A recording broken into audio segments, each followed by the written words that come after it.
അന്നദാന പ്രഭുവേ നിൻ ആശ്രയം യാചിച്ചുകൊണ്ടഗതികൾ നിന്നാമം ധ്യാനിക്കുന്നു.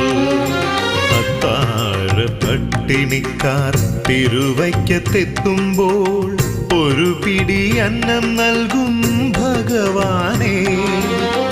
അന്നദാന പ്രഭുവേ നിൻ ആശ്രയം യാചിച്ചുകൊണ്ടഗതികൾ നിന്നാമം